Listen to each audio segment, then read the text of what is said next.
माझे नाव अजय. मी कालच सुट्टी घेऊन एका महिन्यासाठी घरी आलो होतो. मी आर्मीत नोकरी करत असल्याने आम्हाला 3 महिने सुट्टी मिळत असायची. मी सध्याला बंगालमधील सिल्लीगुडी या भागात ड्युटीवर होतो. मी नुकताच आंघोळ करून बाथरूममधून बाहेर आलो होतो. त्याच वेळेस आमच्या भाड्याच्या घरात राहणाऱ्या साऊथ इंडियन आंटी आईला आवाज देत त्या घरात आल्या आणि मी टावेल गुंडाळून त्यांच्यासमोर उभाच होतो.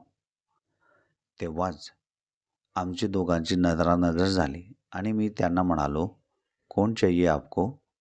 आप कहाँ से आए हो?" तेव्हा त्या आंटी मला म्हणाल्या, "पहिले तुम बताओ, तुम कौन हो और क्या कर रहे हो यहाँ?" मग मी त्या आंटीला म्हणालो, "ये तो मेरा ही घर है और आप होती कौन है मुझे ऐसे पूछने वाली." आणि त्या क्षणाला आई बाहेरून घरात आली. मग आईने आम्हा दोघांची ओळख करून दिली. "अरे, एक दूसरे से धीरे बात करो, चिल्ला क्यों रही हो?" तेव्हा आई मला म्हणाली, "अजय, हे आपले नवीन भाडेकरू आहेत. यांचे नाव अंजली आहे." मग आई त्या आंटीला सांगू लागली, "अंजली, यह मेरा छोटा लड़का अजय है. ये मिलिट्री में नौकरी करता है." मग त्या आंटी आईला सांगू लागल्या, "दीदी, आपने इससे पहले कभी बताया नहीं कि आपका लड़का भी कहीं बाहर गांव नौकरी करता है ऐसा." मग आई त्या आंटीला म्हणाल्या, "अरे अंजलि, उसकी कहीं ज़रूरत ही नहीं पड़ी और बता के भी क्या करती? एक ना एक दिन तो तुम्हें उसे सामने आके देख ही लेती ना." मग मी आईला म्हणालो, "अगं आई, त्या आंटी तुला आवाज देत होत्या. त्यांना काही काम होते तुझ्याशी." मग आई त्या आंटीला म्हणाली, "अरे अंजलि, कोई काम था क्या मुझसे? क्यों आवाज़ दे रही थी मुझे?" "अरे दीदी, देखो, बातों बातों में भूल ही गई मैं बताना। मैंने आपके लिए इडली और सांभर बनाया था, उसे ही लेने के लिए आपको आवाज़ दे रही थी। मगर कोई बात नहीं, अभी तो अजय भी छुट्टी पर आ गया है, उसे ही तैयार होके घर भेज देना. तुम दोनों का ही ब्रेकफास्ट पॅक करके उसे मैं दे दूंगी." एवढं सांगून त्या अंडी आमच्या घरातून निघाल्या. मग मी आईला म्हणालो, "आई, किती दिवस झाले ग यांना आपल्या घरात येऊन?" तेव्हा आई मला म्हणाली, "आत्ताच 3 महिने झाले. एकट्या राहतात ते. त्यांचा मुलगा बाहेरगावी नोकरीला आहे. तो पण आपल्या बायकोसोबतच त्या ठिकाणी राहतो आणि ह्या काकू या ठिकाणी एकट्याच राहतात." 15-20 मिनिटानंतर मी तयार होऊन हातात प्लेट घेतली आणि अंजली आंटीचा घराजवळ येऊन पोचलो. त्यावेळेस आंटी या कपडे धुत होत्या, पण आंटी या गाऊनवर होत्या. मी लांबूनच त्यांना न्याडू लागलो होतो. जेव्हा जेव्हा आंटी कपडे धुण्यासाठी खाली वाकत होत्या, त्यावेळेस अचानक माझे लक्ष त्यांच्या त्या ठिकाणी गेले. ते इतके सुंदर व नाजूक होते. त्यांना पाहूनच त्या क्षणाला माझ्या हातात असलेली प्लेट खाली पडली. त्याच वेळेस आंटी भानावर आल्या आणि जेव्हा त्यांचं लक्ष माझ्याकडे गेले, त्या मला म्हणाल्या, "अरे अजय, आओ ना घर में, ऐसे बाहर क्यों खडे हो?" आंटीच्या सांगण्यावरून मी त्यांच्या घरात गेलो आणि तिने गरम गरम इडल्या काढून कॅशरोलमध्ये ठेवल्या होत्या. आंटी जेव्हा जेव्हा इडल्या खाली वाकून प्लेटमध्ये टाकत होत्या, त्याच वेळेस त्यांचे ते मला इतके स्पष्ट दिसत होते की ते मी तुम्हाला शब्दातही सांगू शकत नव्हतो. आंटीचं काम झाल्यानंतर आंटीने इडलीने भरलेली प्लेट मला दिली आणि म्हणाली, "अजय, पेट भर के नाश्ता करना. आज ऐसा समझो तुम्हारे लिए ही यह इडली मैंने बनाई है." मग त्या इडल्या घेऊन मी घरी आलो. पण काही तासांपूर्वीच आंटीबद्दल मला काहीही इंटरेस्ट नव्हता. पण घरी आल्यानंतर त्यांच्या घरी पाहिलेले त्यांचे ते दृश्य मला त्यांच्याकडे जास्त आकर्षित करू लागले होते. कारण हा प्रसंग माझ्या आयुष्यात या अगोदर कधीही घडून आला नव्हता. म्हणून वारंवार त्यांना अजून पाहण्याची माझी आतुरता वाढली होती. मग मी व आई मिळून आम्ही दोघांनी आंटीच्या हाताच्या इडल्या खाल्ल्या. इडल्या फार चविष्ट होत्या. म्हणून मी आईला म्हणालो, अजून जर इडल्या राहिल्या असत्या तर जेवणच झालं असतं. मग आई मला म्हणाली, अरे अजय, जा मग त्या आंटीच्या घरी. त्यांनी जास्तीच बनवले असणार, कारण असेही ते भातच खातात आणि ती आंटी घरात एकटी असल्यामुळे स्वयंपाकही करणार नाही. तिने तिच्यासाठी नक्की ठेवले असतील. घेऊन ये जा. कारण भरपूर दिवसानंतर इडली खाल्ल्यामुळे मला अजून खायची इच्छा झाली होती. मग मी ती प्लेट घेऊन त्या आंटीच्या घराजवळ आलो. घरात कोणीही दिसत नव्हते. दार उघडाच होता. मी हळूच दाराजवळचा पडदा बाजूला केला आणि घरात शिरलो. काही वेळातच आंटी या अशा अवस्थेतून माझ्यासमोर बाथरूममधून बाहेर निघाल्या. ते मी तुम्हाला शब्दातही सांगू शकत नाही. त्यांना पाहून माझ्या हातातली प्लेट त्याच ठिकाणी पडली आणि मी वेळ वाया न जाऊ देता फटक्यात बाहेर आलो. 2-3 वेळेस मी माझे डोके हातात घट्ट दाबले आणि पाहिलेल्या दृश्याला परत रिवाइंड करू लागलो. 10-15 मिनिटे बाहेर उभी राहिल्यानंतर आंटीचाच मला आवाज आला, अरे अजय, घर में तो आ जाओ, मेरा काम हो गया है. मी भीतीने हळूहळू माझे पावले टाकत घरात शिरलो. तेव्हा मी आंटीला म्हणालो, सॉरी आंटी, मुझसे गलती हो गई. मुझे पता ही नहीं था कि आप बाथरूम में तैयार हो रही हो. दरवाज़ा खुला था, इसलिए बिना आवाज़ दिए ही अंदर आ गया. तेव्हा आंटी मला म्हणाली, मुझे भी कहाँ पता था कि तुम अंदर खड़े हो, नहीं तो मैं बाथरूम से बाहर निकलती ही नहीं. हो जाती है अजय कभी कभी. लाइफ में ऐसे चढ़ उतार आ जाते हैं जिसका सामना हर आदमी को करना पड़ता है.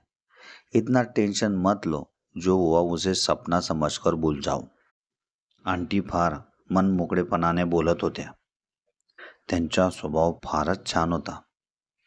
त्यांनी आता काळ्या कलरचा गाऊन घातला होता. त्यात त्या फार सुंदर दिसत होत्या. मग आंटीच्या आवाजावर मी त्यांच्याकडे लक्ष दिले. त्या मला म्हणाल्या, कुछ काम था क्या अजय, तुम दोबारा आ गए. तेव्हा मी आंटीला म्हणालो, आंटी, आपके हाथों की इडली काफ़ी स्वादिष्ट थी. बहुत दिनों के बाद ऐसा नाश्ता मिला था. अगर आपके पास और इडली होगी तो कुछ मुझे खाने को मिलेगी क्या. त्यावर आंटी मला म्हणाली, क्यों नहीं, मैं भी अभी तक खाई नहीं है और खाने में भी वही खाऊंगी, इसलिए आज ज़्यादा बनाया था. ऐसा करो, हम दोनों साथ में ही यहाँ बैठ के खा लेते हैं, फिर घर ले जाने की ज़रूरत ही नाही पडेगी तुम्हें. तेव्हा मी आणि आंटी सोबतच इडली खाण्यासाठी बसलो. इडली खात असताना अचानक माझं लक्ष आंटीच्या गाऊनकडे गेले आणि तिच्या गाऊनचे वरचे 2 आणि 3 नंबरचे हुक उघडे होते. त्यातील आतले लाल कलरचे कपडे मला स्पष्ट दिसत होते. त्यांना पाहून ते खात असलेली इडली माझ्या गळ्यातच अटकत होती, कारण वारंवार माझं लक्ष त्याच ठिकाणी जात होते आणि त्यांना स्पर्श करायची इच्छा माझ्याही मनात जागृत झाली होती. आंटीचं लक्ष तिच्या खाण्याकडेच होते. मी त्या ठिकाणी मन भरून इडली खाल्ली आणि तिच्या आतल्या कपड्यांना पाहून तृप्त झालो. मग मी घरी येऊन आईला सर्व सांगितले आणि वारंवार माझ्या डोळ्यासमोर आंटीच्या घरी पाहिलेले दृश्य फिरू लागले. आंटी आज सुंदर दिसत होत्या, पण एकट्या राहून स्वतः कशा समाधानी राहू शकता याचाच विचार मी करत होतो. हळूहळू इडलीचा असर माझ्या डोळ्यांपर्यंत आला होता, कारण इडली खाल्ल्यानंतर मला फार झोप येऊ लागली होती. म्हणून मी बेडवरच लोळून TV पाहू लागलो. जेवणाची माझी इच्छा अजिबात नव्हती. बरोबर 2:30 माझे डोळे उघडले. आई पण झोपली होती.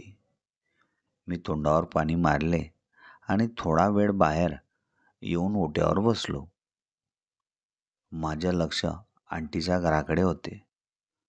आंटीच्या घराचा दारही हा उघडा होता, पण घरात जाण्याची भीती वाटत होती. मग दुसऱ्या मनात विचार आला की या ठिकाणी बसण्यापेक्षा आंटीच्या घरी जाऊन तिच्याशी गप्पा गोष्टी करून थोडा मनाला तरी हलकं वाटेल. या उद्देशाने मी हळूहळू पावलं टाकत अंजली आंटीच्या दाराजवळ येऊन उभा राहिला.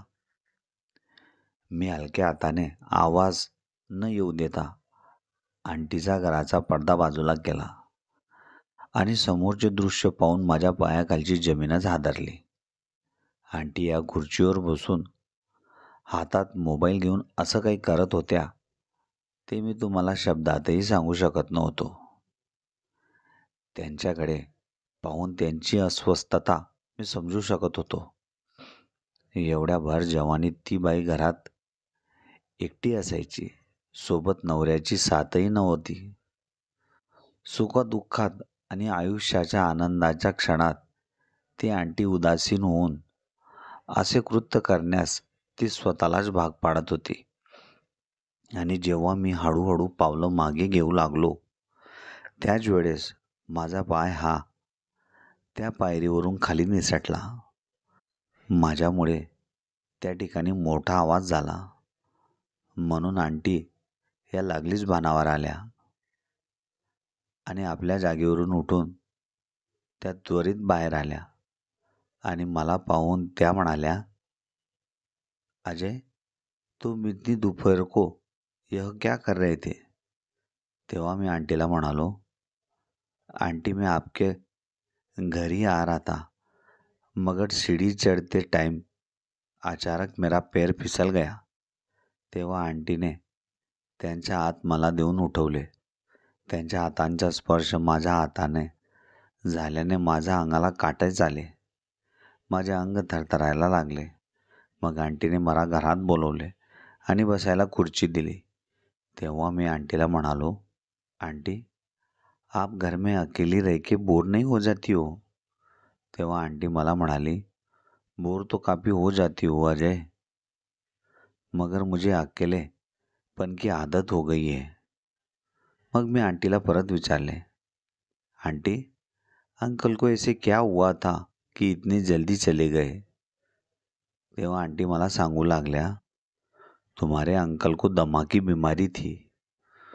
कुछ सालों तक अच्छे डॉक्टर के पास हम लोगों ने उनका इलाज करवाया, मगर उनकी लेफ्ट साइड की हार्ट की नस दबी होने की वजह से एक दिन उनको हार्ट अटैक आ गया और उसी टाइम तुम्हारे अंकल चल बसे. मेरा लड़का आकाश पुणे में, वो भी अच्छी कंपनी में जॉब करता है, मगर वहाँ मेरा दिल नहीं लगता, इसलिए मैं यहाँ अकेली रहती हूँ. मग मी आंटीला म्हणालो, इसलिए मैं आपका अकेलापन दूर करने के लिए आया हूँ, वो भी आपके घर. मुझे पता ही नहीं था कि आप अकेले में बोर हो जाती होगी. आपसे कुछ बातें करूँगा तो मुझे भी अच्छा लगेगा और उसके साथ आपका अकेलापन भी दूर करूँगा. मगर आंटी, मेरे मन में एक सवाल था. जब मैं यहाँ आया और आपको जब मैंने देखा तो आप कुर्सी पर बैठकर मोबाइल देख रही थी और अपने हाथों को उसको महसूस कर रही थी. इन सब चीज़ों को करने की आपको ज़रूरत क्यों पड़ती है?